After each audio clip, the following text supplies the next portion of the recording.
तो यहाँ पर आपको कुछ लिगेंड्स के नाम और उन पे कितने चार्ज हैं ये सभी दिए गए हैं, इसको आप लोग फटाफट नोट कर लीजिए।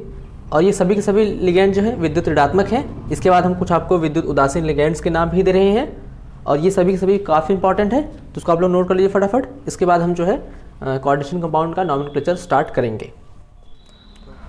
और ये रहे कुछ न्यूट्रल लिगेंड्स यानी विद्युत उदासीन लिगेंड्स के नाम, कुछ इंपॉर्टेंट है। हमने सारे जो है न्यूट्रल लिगेंड्स का नाम तो नहीं दिए हैं, कुछ इंपॉर्टेंट्स का नाम ही दिया है जो आपको एग्जाम में पूछे जा सकते हैं। तो इन सबको नोट करने के बाद हम स्टार्ट करते हैं आपके उपसंयोजन यौगिकों का नामकरण। तो इस यौगिक का नामकरण करने के लिए पहले हम इसको विखंडित करते हैं यानी तोड़ते हैं आयनों में। तो जब इसको आयनों में तोड़ते हैं तो देखते हैं कि हमारा यहाँ पर हमको COCl NH3 का 5 प्लस यहाँ पे हो जाएगा 2Cl माइनस, क्योंकि एक Cl पे एक माइनस होता है, 2 है तो 2Cl माइनस, और यहाँ पे 2 माइनस जाएगा तो इसके ऊपर क्या हो जाएगा 2 प्लस। तो पहले हम इसको आयनों में तोड़ते हैं। आयनों में तोड़ने के बाद निकालते हैं कि ये जो हमारा धातु है केंद्रीय धातु, इसकी ऑक्सीकरण अवस्था कितनी है, यहाँ पर ये कौन सी ऑक्सीडेशन स्टेट में है। तो सपोज कर लेते हैं कि इसकी ऑक्सीकरण अवस्था X है, तो X प्लस Cl का होता है -1, अभी हमने लिखवाया, तो Cl के ऊपर होता है 1 माइनस चार्ज -1, और NH3 का होता है 0 क्योंकि ये उदासीन लिगेंड है, प्लस 5 × 0 बराबर ऊपर 2, और यहाँ पर हो जाएगा X, ये तो पूरा वैल्यू 0 हो जाएगी, -1 को उस तरफ करेंगे तो +1 यानी 2 + 1 यानी आ जाएगा 3, यानी यहाँ पर कोबाल्ट कौन से स्टेट में है, थर्ड ऑक्सीडेशन स्टेट में है। अब इतना करने के बाद हम पहले लिखते हैं धन आयन का नाम। तो हमको पता है कि ये तो धन आयन है और इरिड आयन है, और जो धन आयन है वो एक संकर आयन है, और संकर आयन का जब नाम लिखते हैं तो यहाँ पर हम पहले लिगैंड का नाम लिखते हैं, उसके बाद केंद्रीय धातु का नाम लिखते हैं। तो लिगैंड में हमको 2 लिगैंड दिख रहा है, एक है क्लोरो और एक है इमीन। क्लोरो और इमीन, Cl हमारा है क्लोरो और NH3 है इमीन, ठीक है। तो इसमें देखते हैं कि अल्फ़ाबेट में कौन पहले आता है। अगर 2 या 2 से अधिक लिगेंड है तो देखेंगे उसमें अल्फ़ाबेट में कौन पहले आ रहा है। तो यहाँ पर इमीन पहले आता है, अच्छा तो इमीन को पहले लिखेंगे, और इमीन की संख्या कितनी है 5, तो इसका जो नाम हो जाएगा पेंटा इमीन। फिर दूसरे लिगेंड का नाम, ये कितना एक ही है और सिर्फ क्लोरो है, तो पेंटा इमीन क्लोरो, सबको साथ में ही लिखते हैं पेंटा इमीन क्लोरो। अब हमने लिगेंड के नाम लिख लिए, अब देख रहे हैं कि केंद्र धातु का नाम लिखना है। तो केंद्र धातु को लिखने के लिए 2 शर्तें हैं। पहला, अगर हमारा जो संकर आयन है वो धन आयन है तो केंद्र धातु का नाम वैसे लिख देते हैं और ब्रैकेट में उसकी ऑक्सीकरण अवस्था, और अगर संकर आयन ऋण आयन है तो केंद्र धातु का जो लैटिन नाम होता है उसमें UM हटा करके ATE जोड़ते हैं। तो यहाँ पर देख रहे हैं धन आयन है यानी केंद्र धातु का नाम हमको वैसे ही लिख देना है। तो यहाँ हो जाएगा कोबाल्ट, ब्रैकेट में कौन सी ऑक्सीडेशन स्टेट में, थर्ड में है, तो कोबाल्ट थर्ड। और इसके बाद ये अब हमने धन आयन का नाम लिख लिया, फिलहाल में Cl है, तो अब इसकी संख्या चाहे इतनी हो हमको क्लोराइड ही लिखना है, क्लोराइड, ठीक है। तो इस तरह से हमने इस यौगिक का नामकरण किया। चलिए एक और एग्जांपल ले लेते हैं, दूसरा एग्जांपल। हम ऐसे जो है कई सारे एग्जांपल करने वाले हैं और ये सारे एग्जांपल आपके बोर्ड में पूछे गए हैं। तो दूसरा एग्जांपल हमारा है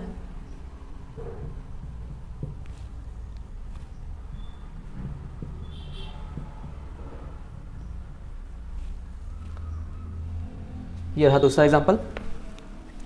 आई होप आपको दिखाई दे रहा होगा थोड़ा सा, अब आपको पूरी तरह से क्लियर है।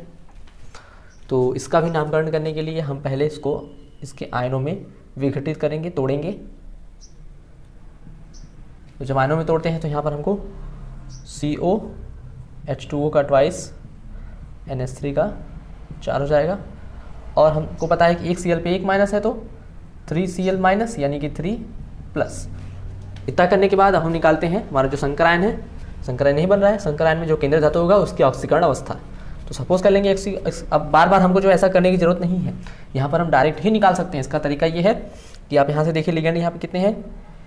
अच्छा, हम देख रहे हैं कि दोनों लिगेंड न्यूट्रल है यानी विद्युत उदासीन है, तो इसकी वैल्यू 0 होगी, ये भी 0 होगा, तो सीधे सीधे X = आ जाएगा 3, ऊपर जो चार्ज होता है वही होता है, तो यानी यहाँ पर कोबाल्ट थर्ड ऑक्सीडेशन स्टेट में है। सीधे सीधे वैसे निकालेंगे। अब धनायन का नाम लिखते हैं, तो धनायन हमारा यही दिख रहा है, और किसी भी कोई भी उपसंयोगिक होगा उसमें धनायन हमेशा बाएं तरफ ही होगा। कोई भी उपसंयोगिक यौगिक लेंगे उसमें धनायन हमेशा बाएं तरफ होगा, तो पहले हम इसी का नाम लिखेंगे, ठीक है। तो यहाँ पर अब 2 हमारे पास जो है लिगेंड है, एक है H2O को हम लोग कहते हैं एक्वा, और एक है NH3 को कहते हैं इमीन। तो हम पहले किसको लिखेंगे, अब देखिए अगर इसको हिंदी में भी लिखना होगा तो हम इसी अल्फ़ाबेट का ही प्रयोग करेंगे। वहाँ पे हिंदी नहीं देखेंगे, यहाँ पे अल्फ़ाबेट का प्रयोग करेंगे। तो यहाँ देख रहे हैं कि AQ आ रहा है और AM आ रहा है, यानी इमीन को पहले लिखेंगे। अच्छा, इसकी संख्या कितनी 4 है, तो टेट्रा इमीन। उसके बाद अब H2 कितना 2 है तो डाई एक्वा, सॉरी स्पेलिंग थोड़ी सी मिस्टेक हो गई, डाई एक्वा, टेट्राइमिन डाई एक्वा। अब जो है केंद्रीय धातु का नाम लिखेंगे। केंद्रीय धातु देख रहे हैं कि धन आयन है तो केंद्रीय धातु का नाम हमको वैसे लिखना है, यानी कोबाल्ट ही लिखना है। कोबाल्ट, कोबाल्ट कौन से ऑक्सीडेशन स्टेट में, थर्ड में है, तो कोबाल्ट थर्ड, ये हो गया पूरे धन आयन का नाम। और लास्ट में क्लोराइड। तो आई होप आपको चीज़ें धीरे धीरे क्लियर हो रही होंगी। चलिए नेक्स्ट एग्जाम्पल की तरफ बढ़ते हैं। हमारा थर्ड एग्जाम्पल है, दैट इज, इसको हमने थोड़ा सा नोट किया है तो बार बार देखने में थोड़ी सी दिक्कत होगी।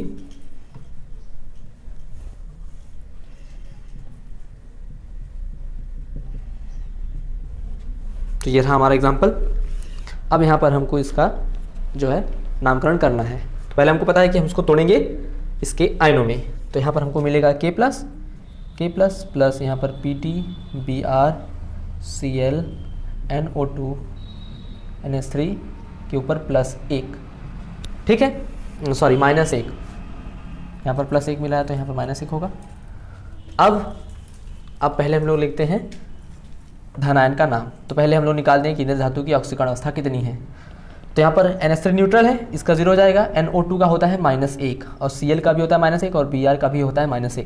तो तीनों -1 जोड़ देंगे तो हो जाएगा -3 और -3 को इक्वल को उस तरफ ले जाते हैं तो हो जाएगा +3 और उस तरफ होता है -1। इसको आप लोग देखिए, हमको डायरेक्ट ऐसे करना है। इसको आप एक बार इसको करके आपको दिखा दे रहे हैं, फिर आप लोग डायरेक्ट करिएगा।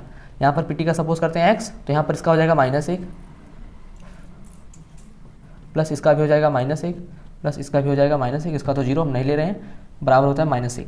तो -1 हो जाएगा, -3 को उस तरफ लेंगे तो +3 और 3 में से 1 घटा देंगे तो आ जाएगा कितना 2। यानी यहाँ पे सीधे सीधे हमको दिख रहा है कि ये जो हमारा PT है ये सेकेंड ऑक्सीडेशन स्टेट में है। अब यहाँ पर हमको दिख रहा है कि पहले हम धनायन का नाम लिखेंगे। तो धनायन यहाँ पर पोटेशियम है तो सीधे सीधे लिख देंगे पोटेशियम, ठीक है, पोटेशियम लिख दिया हमने। आई होप आपको दिखाई दे रहा होगा, पोटेशियम लिख दिया हमने। अब इसके बाद बारी आती है रेड आयन का नाम लिखने की। यहाँ पर हम देख रहे हैं दोनों एग्जाम्पल, हमारा जो धन आयन था वो शंकर आयन ही था, यहाँ पर रेड आयन शंकर आयन है। तो पहले धन आयन का नाम लिखेंगे, उसके बाद शंकर आयन का नाम। अब इसमें 4 लिगेंड हमारे पास है, ब्रोमो, क्लोरो, इसका नाम क्या था, NO2 का आप लोग नाम देख लीजिए, इसका नाम है नाइट्रो, ठीक है।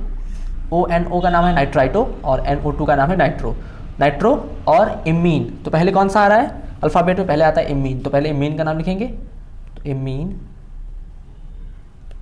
फिर नाइट्रो, क्लोरो, ब्रोमो में आएगा ब्रोमो संख्या एक ही है तो डायरेक्ट हम लिखते जाएंगे। उसके बाद आएगा क्लोरो, उसके बाद आएगा नाइट्रो। तो हमने सारे लिगेंड का नाम लिख लिया। उसके बाद आता है यहाँ पर केंद्रीय धातु में हमको देखना होता है कि शर्तें उसके लिए है कि हमारा जो शंकर आयन है वो धन आयन है या ऋण आयन। इन दोनों केस में शंकर आयन हमारा धन आयन था तो हमने जो हमारा जो धातु था उसको हमने सीधे से लिख लिया। अब यहाँ पर देख रहे हैं कि यहाँ पर जो शंकर आयन है वो ऋण आयन है, यानी इसका जो लैटिन नाम होगा उसमें हमको UM हटा करके ATE जोड़ना होगा। अब PT है प्लेटिनम, इसका जो लैटिन नाम होता है वो प्लेटिनम ही होता है।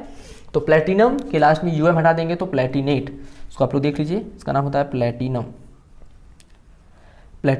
अब इसमें से जब UM हटाएंगे तो हो जाएगा ATE जोड़ देंगे तो प्लेटिनेट। तो यहाँ पर भी लिखेंगे प्लेटिनेट।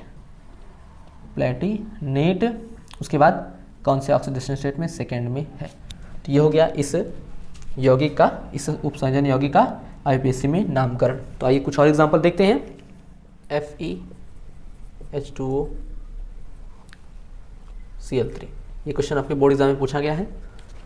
तो इसका नामकरण करने के लिए पहले इसको हम आयनों में विघटित करेंगे यानी तोड़ेंगे। तो यहाँ पर हमको मिलेगा FeH2O6 का 6 और यहाँ पर +3Cl-। तो यहाँ 3Cl- यानी कि 3+। अब निकालेंगे कि आयरन कौन से ऑक्सीडेशन स्टेट में है। तो सीधे से यहाँ दिख रहा है कि H2O का होगा 0 क्योंकि न्यूट्रल लिगेंड है और आयरन आ जाएगा सीधे से थर्ड ऑक्सीडेशन स्टेट में। इसको हमने निकालना आपको बता दिया है कई बार, तो आप लोग उस तरह से निकाल लेंगे तो आ जाएगा। और यहाँ प्रैक्टिस करते करते आपको डायरेक्ट निकालना भी आ जाएगा। अब पहले हम लोग लिखते हैं धन आयन का नाम। तो धन आयन हमको दिख रहा है कि ये धन आयन है हमारा और ये एक शंकर आयन है और इसमें लिगेंड केवल H2O ही है और इसकी संख्या कितनी है 6। तो नाम हो जाएगा इसका हेक्सा एक्वा मीन्स 6 और एक्वा मीन्स H2 हो जाएगा, 6 H2 हो गया हमारा।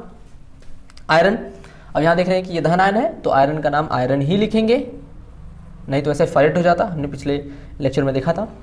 तो यहाँ पर आयरन हो जाएगा और कौन सी ऑक्सीडेशन स्टेट में है, थर्ड में, तो आयरन थर्ड, लास्ट में क्लोराइड। तो काफ़ी इजी एग्जांपल था। चलिए नेक्स्ट क्वेश्चन देखते हैं। क्वेश्चन 5, यहाँ पर CO NH3 का 4 SO4 NO3। तो ये सारे एग्जाम्पल हम जो भी सॉल्व कर रहे हैं ये सारे आपके बोर्ड में पूछे गए हैं। तो इसका भी नामकरण करने के लिए पहले हम इसको तोड़ेंगे। तो यहाँ पर हमको मिल जाएगा CO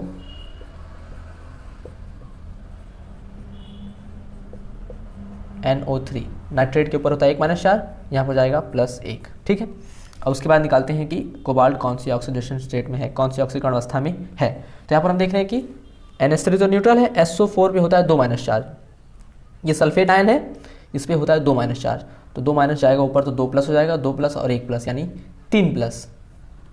इसको सपोज करेंगे x, तो यहाँ पर इसका तो 0 हो जाएगा, इसका हो जाएगा -2 बराबर +1, जो -2 को उस तरफ करेंगे तो हो जाएगा +2, और +2 और 1 कितना हो जाएगा 3, यानी यहाँ पे आ गया 3rd में कोबाल्ट।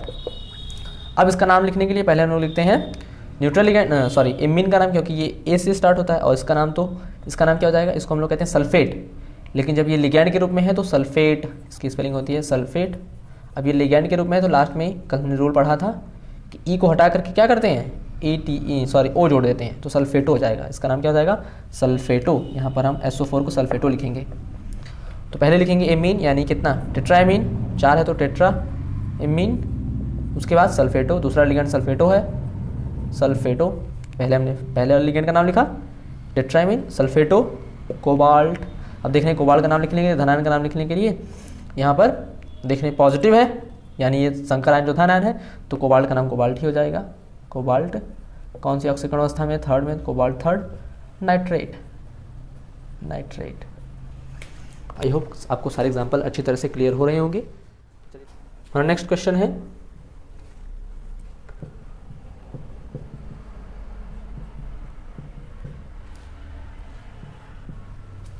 ठीक है।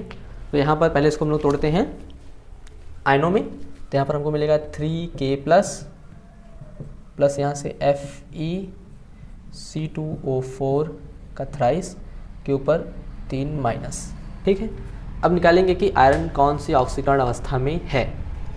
अच्छा, हमको पता है कि C2O4 जो है ऑक्सीलेट आयन है, C2O4 को कहते हैं,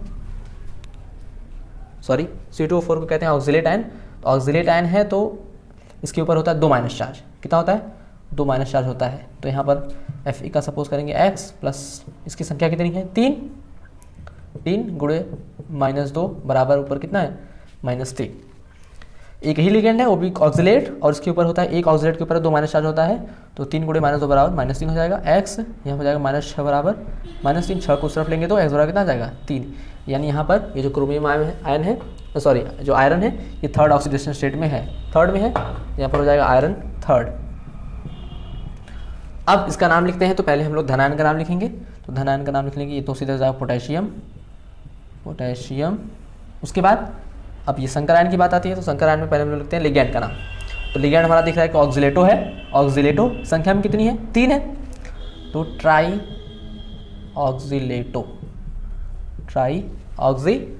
क्लियर है। उसके बाद आयरन का नाम लिखना होगा। तो यहाँ पर हमको पता है कि जो संकर आयन है ये ऋण आयन है। धन आयन होगा तो जो लिगैंड होता है, सॉरी जो केंद्रीय धातु होता है उसका नाम हम लोग ऐसे लिख देते हैं। अगर यहाँ पे ऋण आयन आ जाता है तो इसका जो लैटिन नाम होता है उसमें UM हटा करके ATE जोड़ देते हैं। ये आपको कई बार बता रहे हैं क्योंकि ये काफ़ी इंपॉर्टेंट है। तो यहाँ पर हो जाएगा फेरेट, FeRrate, क्योंकि आयरन का लैटिन नाम होता है फेरम में UM हटा करके ATE जोड़ते हैं, फेरेट। उसके बाद 3rd ऑक्सीडेशन स्टेट है ये, तो इसका आंसर हो जाएगा पोटेशियम ट्राईऑक्सीलेटो फेरेट 3rd। तो चलिए नेक्स्ट क्वेश्चन को देखते हैं। K3CO, ये तो इसका आंसर करने के लिए पहले हम इसको तोड़ेंगे इसके आयनों में। तो यहाँ पर 3K प्लस यहाँ से हो जाएगा CONO2 का 6 और यहाँ पर 3-। ठीक है, अब यहाँ पर निकालेंगे कि कोबाल्ट कौन सी ऑक्सीकरण अवस्था में है। तो हमको पता है कि NO2 पर होता है 1- चार्ज, 1- ऊपर जाएगा तो 6 से गुणा करेंगे तो 6- हो जाएगा, और उस तरफ जाएगा इक्वल को उस तरफ तो 6+ हो जाएगा। 6+ में से 6+ है तो 3- करेंगे तो आ जाएगा 3, यानी यहाँ जो कोबाल्ट है ये 3rd ऑक्सीडेशन स्टेट में है। ठीक है, अब नाम लिखने के लिए पहले हम लोग लिखते हैं धनायन का नाम, तो यहाँ पे नाम हो जाएगा पोटेशियम। पोटेशियम तो धनायन का नाम तो लिख लिया। अब संकर का नाम लिखने के लिए पहले हम लोग लिखते हैं लिगैंड का नाम, तो लिगैंड संख्या कितनी 6 है, तो हेक्सा। हेक्सा इसका नाम होता है नाइट्रो। नाइट्रो